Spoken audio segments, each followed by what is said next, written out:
hello baby अहिले म ठ्याक्कै अफिसमा छु आज तिमीलाई मैले सरप्राइज दिन लागेको छु तिमीलाई थाहा छ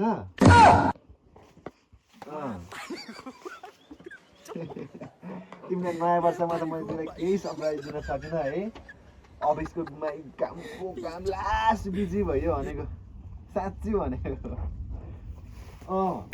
तिमीलाई मैले यस्तो खतरा सरप्राइज दिन्छु नि कसम भनेको के किनेर ल्याएको छ तिम्रो लागि मैले भनेर अहिले नभनौँ होइन अहिले म ठ्याक्कै अफिसमै छु मैले बोसलाई भनिसकेँ अहिले ट्याक्कै 3 बज्यो 3 बज्यो मेरो अफिस चाहिँ ट्याक्कै लगभग 5 बजीतिर सकिन्छ होला 5 बजे सकिने बित्तिकै हामी त्यो नेसनल पार्क छ नि अन्त कस्तो चिलाउँछ हौ फेरि हो त्यो नेसनल पार्कमा अलिक जङ्गल साइडमा अहिले जङ्गल साइडमा नयाँ वर्षमा केही मनाउनु पाएन अरू भनेर कहाँ गए घुम्न गए तिमी र म चाहिँ छुट्टै तिमीलाई छुट्टै सरप्राइज दिन चाहन्छु क्या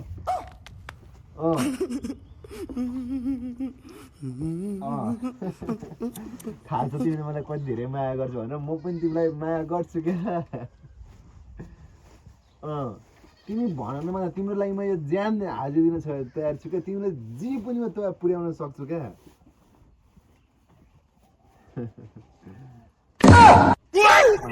त्यस्तो माया गर्छु है मलाई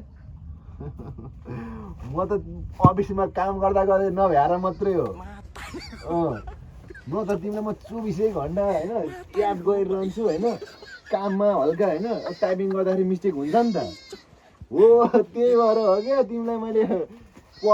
कल गर्न नसकेँ टाइप हान्दै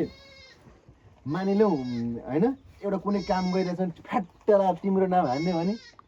अनि बोसले त मेरो हान्ला त मार्ला त हो तिमी त्यस्तो कुरा बुझ्दैनौ क्या बुझ्दैनौ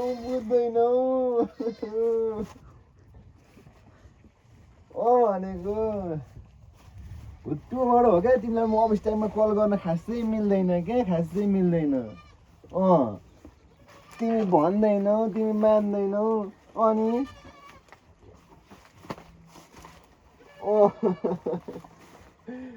अफिस टाइममा कहाँ मिल्छ त कल गर्न